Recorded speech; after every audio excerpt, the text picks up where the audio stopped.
Assalamu alaikum. You are listening to the Professional Muslim Women podcast, a place for working Muslim women to share their stories, struggles, triumphs, and lessons learned along the way in pursuit of their careers.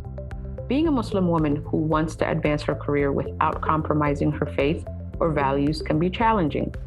We know these systems were never designed for us, but that doesn't mean we can't be strategic in thriving in them as we advance our careers. In this season of the podcast, we'll continue to bring you inspirational, trailblazing, successful, and fulfilled professional Muslim women to you. We'll be introducing a mentoring segment where we answer your burning career and life goals questions. We'll also be featuring the Taking Up Space course, the foundational career strategy course of our sponsor, the Defiance Academy. Tune in to the Professional Muslim Women podcast with me, your host, Dr. Qaali Hussein, trauma surgeon, wife, mom of 6, CEO, and keynote speaker for deep dives on all things career and life goals. Keep an ear out for the occasional surprise visits from our sister and friend of the show, Dr. Hani Ahmed, hospitalist, mom, and physician leader. On this podcast, we keep it brutally honest and tackle the taboo so you can be better prepared. Get ready to be inspired and learn how you can be strategic in forging your own path as well. Assalamu alaikum. Welcome back to the podcast. I hope your week is going well. In today's episode, I'm going to talk about expectations versus reality. And I'm going to talk about it from my experience of being a Black Muslim woman surgeon. So about a year into starting my attendingship, which means I finished 4 years of medical school, I've done 5 years of surgery training, and I did a year of fellowship. And so it's my first year as an attending, and I am operating on my own. And so at least the first 3 to 5 years of being an attending is one of the most difficult, in my opinion, because you're now independent. You are solely responsible for all your decisions and for all your outcomes. And so I had this expectation of, okay, you know what? I've proven myself. I've done all the work. I've passed all the boards. I've proven myself. And therefore, the group that I joined, it was a pretty nice group. It was very great colleagues. And I was like, okay, this is it. I have nothing else to prove. I'm good. Now I just have to become efficient and operate as much as possible so I can gain the most experience and be very, very comfortable. And so I had this one case where I had a patient crashing, and as trauma surgeons, there's a really difficult procedure that we do, but it's bread and butter trauma, right? So when a patient is coding, in other words, when their heart stops, in trauma, it's usually due to huge blood loss. They lost so much blood that their heart stopped. So what we do is we literally cut their chest open, put a big clamp on their aorta, so the big tube that takes blood from the heart all the way to the rest of the body. We put a clamp on that, and then we do compressions. You know how you do CPR? You push on people's chests to pump their heart? We literally do that on the heart directly with our hands. So I did that procedure on this lady. I got her back, and we were taking care of her in the ICU, stopped her bleeding, and she needed more surgery, but we got her back. And so I'm explaining the case and what happened on sign out, where I'm post call, I'm leaving the hospital and somebody else is coming on, and I'm telling them about the patients and what happened and what needs to be done. And as I'm talking about the case and what I did, I had this one person who eyes just wide open, just looked at me and was like, "You did the surgery? You did the thoracotomy?" That's what it's called. It's called a thoracotomy. And he said, "You did the thoracotomy?" And I'm looking around like, who else is supposed to do it, right? I'm the trauma surgeon who's trained for years to do this. And it's an emergency procedure. So when you need to do it, you need to do it right away. So I just looked at him and said, "Why? Why do you ask?" And he just collected himself and was like, oh, it's just you made a really fast decision. Kudos to you. And I always think of this case when we talk about expectations versus reality, right? The expectation in this case is that once you've proven yourself, once you've gone through all the hardships, that things change. And all of a sudden, you're not a trainee, you're not someone who's trying to prove something. There's not that many people that look like you in this field. There's not that many people who've done it the way you're doing it. There's not many hijabis. There's not many Black women. There's not many people who have kids, and all the different reasons people use. And you expect that when you make it and when you've proven yourself and you do the work, that things change, right? That's the expectation. But the reality is that nothing changes.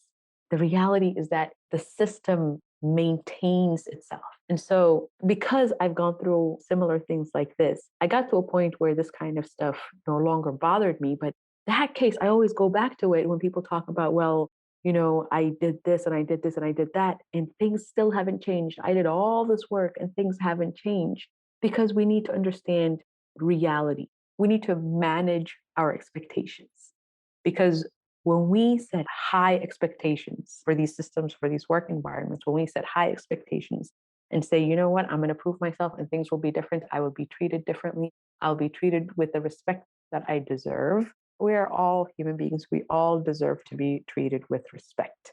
We're not asking for anything extra. But when we set that high expectation of how the system will change itself, that's when we set ourselves up for disappointment. We set ourselves up for disappointment when we set high expectations. So while I'm not a big advocate of being negative and lowering your expectations, I think it's important that we at least manage our expectations and make decisions or make plans based on reality, because the reality is that it takes a lot for these places to change. It takes a lot for people to change. And so, why do I talk about this? One of the things that I'm noticing, and I'm noticing this more and more now, is that these are the kind of things that we are not prepared for. I was prepared to do that surgery. I was prepared to do that thoracotomy and cut that chest open in less than a minute to save a life.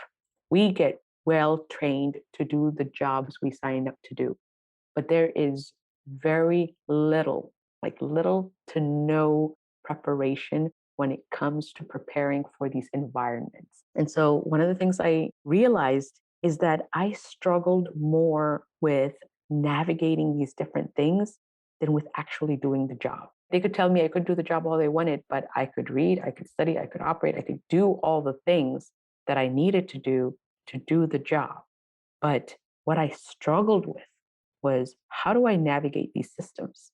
Right? How do I navigate a system where my own colleagues who are supposed to be supportive are the very ones that can't believe that as a trauma surgeon, I could do one of the most basic procedures, or who are maybe influencing other opportunities that may be available, or colleagues who, as the trauma surgeon, as a leader in a trauma bay where I'm supposed to be leading that group, where people push back and say, no, I don't agree with you. How do we navigate these workplaces when our identities become problematic, where our identities cause us to have a more difficult time doing the job? How do we navigate that? And so, when looking back, I realized those are the things that I really struggled with. And so, I started approaching it from a career development, career advancement standpoint. And so, I've attended and spoken at many career development workshops and conferences. I've gone to so many that at one point I had to rethink and say, okay, what exactly am I gaining from this?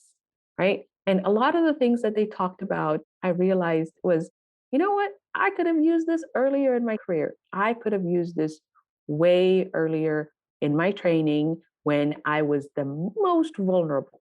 Right. When I was the most vulnerable is when I needed this. When I'm in a position where I can say, you know what? Yes, I'm the one who did it. You have a problem with that. Or I could negotiate, or I can take my skills elsewhere. At that point, I feel like, you know what? I'm in a pretty good place. And anything else that I get is the icing on top, right?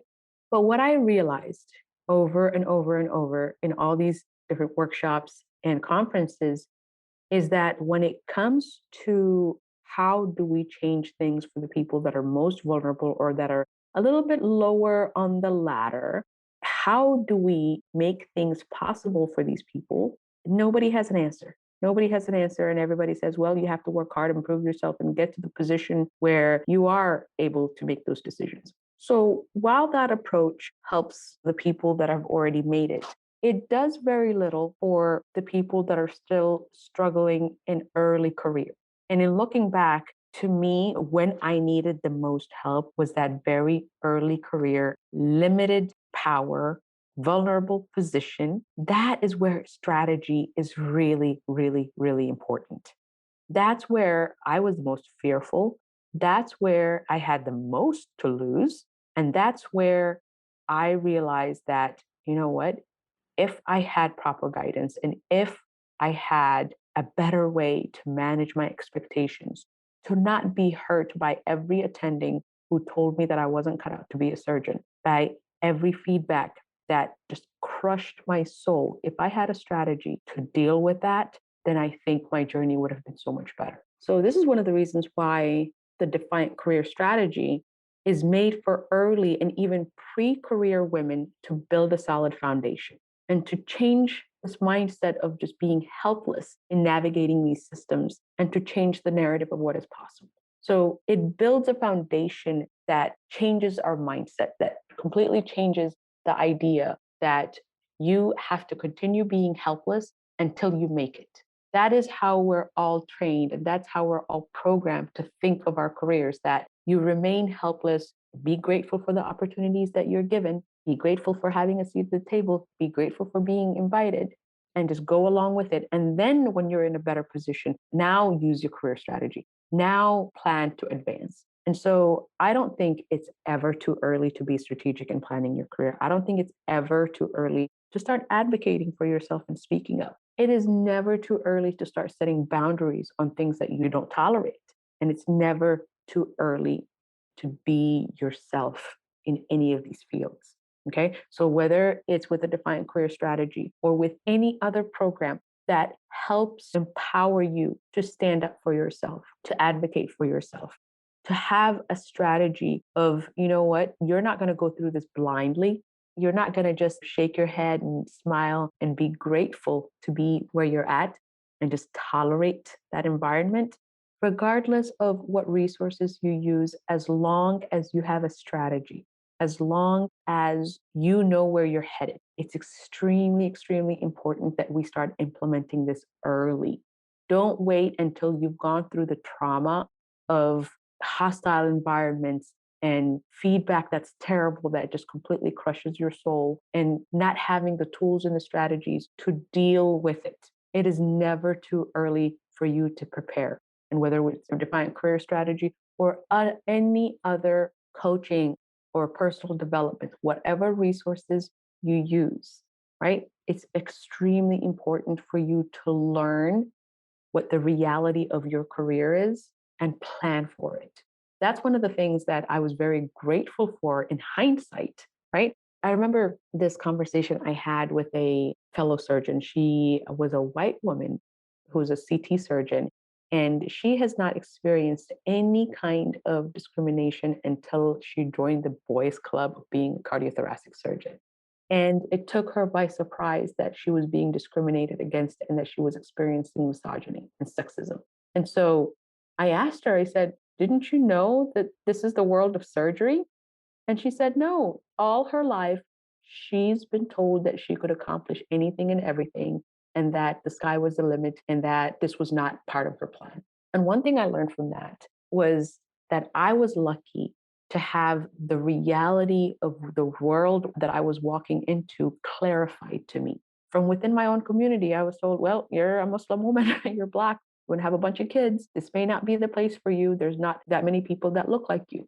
And within the world of surgery, I was told, oh, yeah, you don't belong in this world. So the reality that things were going to be difficult for me, in hindsight, was one of the best things that prepared me, because things that I might have been blind to, things that I might have been, if I was told, hey, you could accomplish anything, everything that I experienced would have been even more surprising than they were.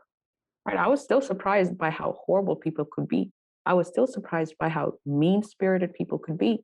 But the fact that I had a glimpse of what the reality was helped prepare me. And that's why it's extremely important that we manage our expectations. And this is a huge section in the Taking Up Space course where we dig deep into what do you do with that? How do you manage your expectations?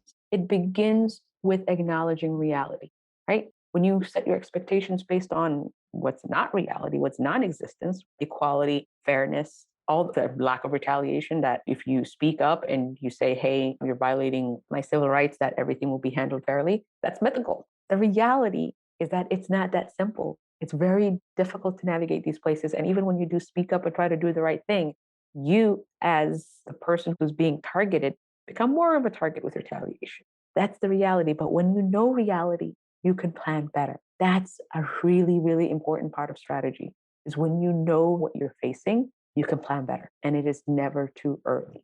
It is never too early. So whatever resources you use, and this is one of the things that I'm going to focus on in the second season of the podcast, is strategy. I want you guys to be strategic about your careers and your life goals, right? It's important to think about your goals in terms of both. We're often told compromise this for the other, right? Compromise your life goals for your career. And that's why our tagline for the Taking Up Space course is you do all of these things without compromising your life goals. It's extremely important that you have a strategy to do that. And regardless of what strategy you use, whether it's through the Defiant Career Strategy, Taking Up Space course, or any other resource, have a plan, and be strategic, okay? It is never, ever too early. Thank you for tuning into the podcast. I love to hear from you. If this discussion resonated with you and you found it helpful, drop a like and a review and come say hi on our Professional Muslim Women Podcast Facebook group or your favorite social media platform. I love hearing from our listeners. I'd really love to hear what you guys have to say about this issue. And don't forget to submit your burning career and life questions or any topics you'd like us to cover at the link below in the Mentoring Moments segment. Talk to you soon. Salam. Thank you for tuning in to the Professional Muslim Women Podcast, the place for Muslim women to inspire and be inspired. Please join us on our Facebook group, Professional Muslim Women Podcast, to continue the conversation and connect with Muslim women like you. Thank you to our sponsor, Defiance Academy, and the Taking Up Space course. Be sure to check out the course at the link below. If you have any burning career and life goals questions, or you'd like to suggest topics for us to cover, submit them to the Mentoring Moments segment at the link below. And don't forget to subscribe to the podcast and drop us a like and a review. We'd love to hear from you. As always, may Allah guide us all on this journey. Stay blessed. Wa alaikum salam.